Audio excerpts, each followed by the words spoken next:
Salut, c'est Clément. Désolé pour cette longue absence. J'ai reçu pas mal de messages de «Ah, qu'est-ce que tu fais, etc.» Je ferai une vidéo bientôt pour expliquer tout ce qui s'est passé pour moi ces derniers temps. Mais dans cette vidéo, je voudrais parler de la question: est-ce normal de pas avoir de fille qui vous plaise? Est-ce normal de pas avoir un couple avec une fille qui vous plaise? Parce que je discutais avec un de mes potes qui, euh, qui ressentait cette douleur et qui se plaignait en disant que pour lui c'est le truc le plus basique d'avoir accès à des filles qui lui plaisent et que il n'arrivait pas à y avoir accès et que ça le rendait fou de voir que d'autres y arrivaient quand lui il n'avait pas accès à ce désir basique. Et le premier truc que je lui ai dit, c'est: mais en quoi est-ce que c'est basique? Si tu reprends le cadre de ton lycée, parce que c'est facile de visualiser le lycée, on voit à peu près les gens qu'il y avait, etc. Enfin, si moi je reprends le cas de mon lycée, on était 700, il y avait, je sais pas, 10-15 filles qui étaient vraiment ouf, on va dire. Et combien de mecs sur les 350 avaient accès à ces filles-là? Les filles qui étaient vraiment ouf, déjà elles sortaient avec des footballeurs. Elles sortaient avec les footballeurs du club qui est le FC Sochaux, le club du coin. Donc déjà les filles qui étaient vraiment ouf dans mon lycée ou d'autres lycées, elles sortaient en général avec des footballeurs ou des mecs comme ça. Et une bonne partie des autres, elles sortaient avec des mecs plus âgés. Elles sortaient pas avec des mecs qui étaient au lycée. Elles sortaient avec des mecs qui travaillaient déjà, qui avaient de la thune et qui pouvaient leur offrir des expériences plus riches. Et du coup, les mecs qui étaient vraiment au lycée et qui avaient accès à ces filles-là, il y en avait peut-être quoi? Sur 350, il y en avait peut-être 5, on va dire. Ça fait quoi? Ça fait 1-2%. 2% des mecs, on va dire, on va prendre 2%. 2% des mecs avaient accès à ce désir basique de filles qui leur plaisent vraiment. Donc quand on se pose la question: ouais, pourquoi moi je l'ai pas, est-ce que c'est basique? Non, c'est pas basique. Il y a que 2% des mecs au lycée qui ont accès à ces filles-là. Pourquoi? Ben, parce que probablement que leurs parents ont une éducation parfaite pour eux, qu'ils ont toujours été en confiance, etc., etc. C'est ce qu'on appelle des naturals dans le milieu. Mais en tout cas, une chose est sûre, pour 98% des mecs du lycée, c'était pas du tout basique d'avoir accès à des filles qui leur plaisaient vraiment. Et si vous prenez euh, 100 personnes, vous prenez 100 contacts Facebook que vous connaissez, mais vous les prenez, vous les sélectionnez au pif, vous verrez combien sont avec des filles qui leur plaisent vraiment. Combien? Si on prend les taux des divorces, 50% des mariages se terminent par un divorce. Donc déjà, vous avez 50% des gens qui sont de toute évidence pas avec la personne qui leur convient vraiment. Ensuite, sur les 50% qui ne divorcent pas, combien sont vraiment heureux? Combien restent parce qu'ils ont des enfants, parce qu'ils ont la flemme, parce qu'ils ont peur de ne pas retrouver mieux, parce que ci, parce que ça. Donc si vous prenez ces 50%-là, une estimation, on va dire au moins 25%, je dis ça, je pense beaucoup plus, mais disons 25% sont là parce qu'ils n'ont pas les couilles de partir, parce que pour X raisons, mais certainement pas parce qu'ils sont avec la bonne personne. Ce qui vous laisserait, avec l'estimation la plus large possible, 25% des gens qui sont mariés, qui sont avec des gens qui leur plaisent vraiment. Maintenant, ça ne prend pas en compte tous les célibataires. Or, 50% des gens sont célibataires. Ce qui veut dire que si on garde toujours la même estimation extrêmement large, extrêmement optimiste, on a 12,5% des gens qui sont en couple avec des gens qui leur plaisent vraiment. Donc est-ce que c'est basique? 12%. Encore une fois, estimation hyper large, c'est probablement la moitié de ça. Est-ce que c'est basique? Non, c'est pas basique. Et si je reprends mon exemple, quand j'étais au lycée, j'avais quelques copines ici et là. Mais après, quand je suis parti, quand j'ai commencé la séduction, moi j'ai commencé déjà à aborder dans la rue à Strasbourg. J'avais très peu de résultats, j'avais des numéros, j'avais des rendez-vous, mais en tout cas certainement pas de résultats probants et pas de copines non plus. Et après, je suis parti vivre à Londres. Et à Londres, je suis parti 6 mois, je sortais tous les soirs de 20h jusqu'à 5, 6, 7h du matin. Tous les soirs, j'étais dehors avec un wing. Tous les soirs, j'étais en train d'essayer de draguer. Et sur 6 mois, j'ai embrassé 2 filles, je crois. Et franchement, je dirais par chance, les deux me regardaient avec des grands yeux, comme si elles avaient complètement eu le coup de foudre sur moi. Il n'y a rien que j'ai vraiment gagné, on va dire. C'est vraiment, boum, le miracle. En sortant tous les soirs pendant 6 mois, ça va vous arriver, des miracles. Il y a une fille, vous ne savez pas pourquoi, elle vous kiffe à fond et ça avance. Mais encore, ça avance. J'ai embrassé 2 filles en 6 mois, quoi. Après, je pars à Malte, 6 mois. Là, je sortais plus comme je sortais avant. Je sortais juste le week-end et j'avais des activités un peu sociales la semaine. Et j'ai embrassé une fille en 6 mois. Donc sur un an de travail vraiment intensif à Londres et puis léger à Malte, j'ai embrassé 3 filles.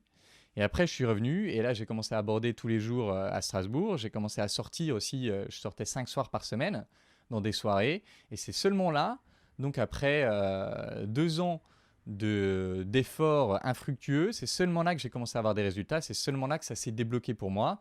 Et après, ça s'est accéléré quand j'allais partout en Europe faire des voyages pour aborder plein de filles dans différentes villes, etc. Donc, est-ce que c'est basique? Ben, en tout cas, pour moi, ça ne l'était pas. Pour moi, ça a pris plus de 2 ans de travail acharné. Parce que là, je vous parle juste du fait d'aborder des filles. Mais pendant tout ce temps-là, il y avait un travail acharné sur mon développement personnel. Vraiment un travail très dur.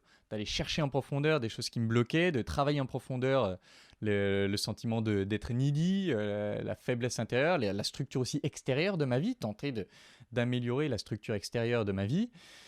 On parle de plusieurs années de travail acharné. En tout, de mémoire, j'ai dû faire 6 ans de game. 6 ans de game avec des périodes un peu moins actives et des périodes hyper actives. Donc, est-ce que c'est basique? Bah, si c'est le cas, c'était pas basique pour moi. Et encore une fois, si on reprend des statistiques faits assez larges, c'est pas le cas pour 87,5% des gens. Donc pourquoi est-ce que ça devrait être basique pour vous? Pourquoi est-ce que vous devriez le mériter comme ça? Ah ouais, mais les nanas, elles, c'est facile, etc. Qu'est-ce que t'en sais? Si t'as pas accès aux femmes, qu'est-ce que t'en sais que c'est facile pour elles? Quand je sortais tous les soirs à Strasbourg, j'avais 2 copines qui étaient mes wingers avec qui je sortais souvent. Les deux très jolies, les deux cool, les deux fun. Bien sûr qu'elles avaient accès à des mecs, mais quel genre de mecs?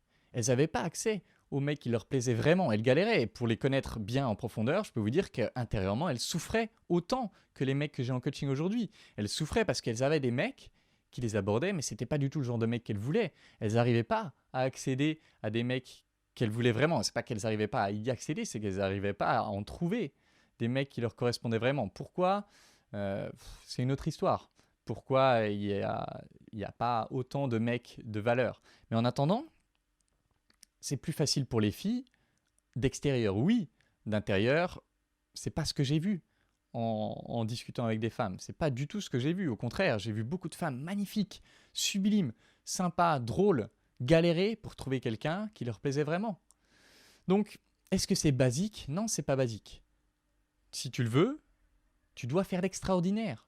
Tu dois faire partie des, je sais plus combien j'ai dit, 2% qui ont accès à ces filles-là. Comment?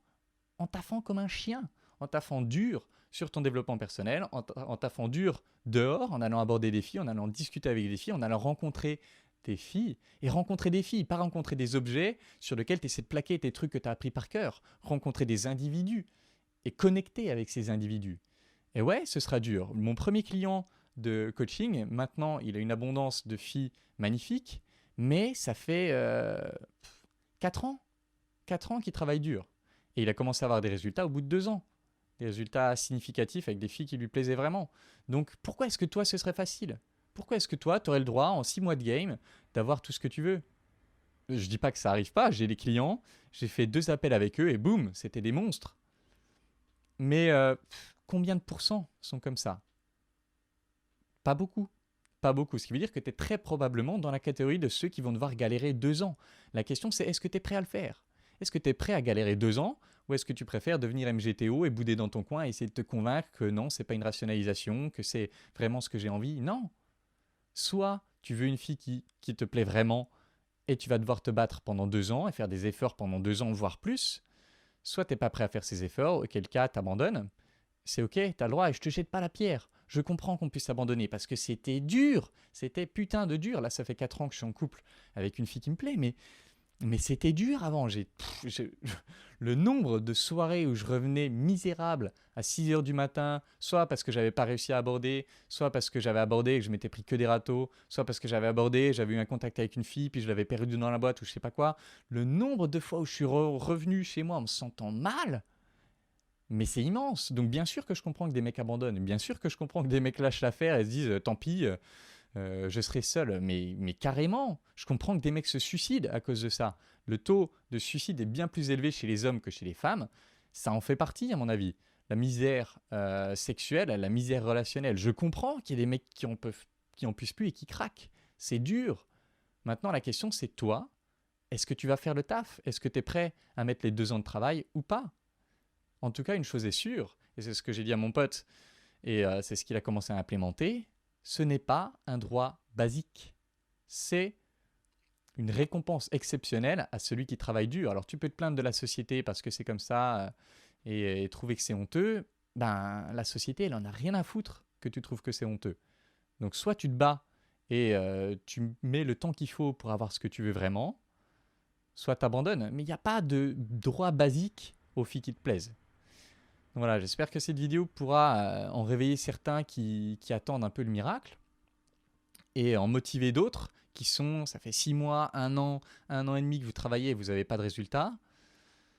C'est dur, vous êtes dans le creux de la vague, dans ce que Seth Godin appelle the dip, vous êtes dans le creux de la vague, mais il faut continuer les gars, parce qu'il y a un moment où ça craque, il y a un moment où ça s'ouvre, il y a un moment où ça commence à s'améliorer et c'est un effet un peu domino, c'est comme la, je sais plus comment ça s'appelle, ouais, je sais plus, c'est une histoire de courbe exponentielle comme ça, avec quand on ajoute à chaque fois 1%, c'est très bas pendant très longtemps et après ça pique de façon exponentielle.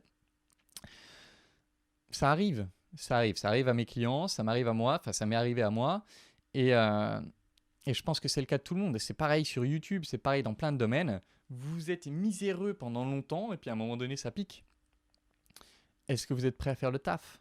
Si vous êtes prêt à faire le taf, engagez-vous dans une vraie démarche. Que ce soit par l'intermédiaire de mes ateliers de connexion authentique, par l'intermédiaire de l'école des guerriers, par l'intermédiaire d'autres coachs qui font de la drague de rue. Peu importe ce que c'est.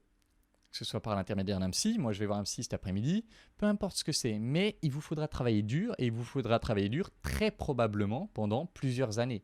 Si vous êtes prêt à faire le taf, lancez-vous. Si vous êtes déjà en train de faire le taf, continuez et gardez espoir. Et si vous voulez travailler avec moi, et bien comme d'habitude, vous pouvez postuler à l'école des guerriers en cliquant sur le lien que j'ai mis en dessous, ou alors vous inscrire au prochain atelier de connexion authentique qui aura lieu, ah ben oui, si je sais quand il aura lieu le 13 février. Donc je n'ai pas encore fait la page, je ferai une vidéo spéciale dans quelques jours. Mais voilà, si vous êtes prêt à faire le taf, faites vraiment le taf et faites le taf pendant longtemps. J'espère que cette vidéo pourra vous aider et remotiver ceux qui sont dans le creux de la vague. Et en attendant la prochaine, je vous embrasse et je vous dis à bientôt. Ciao.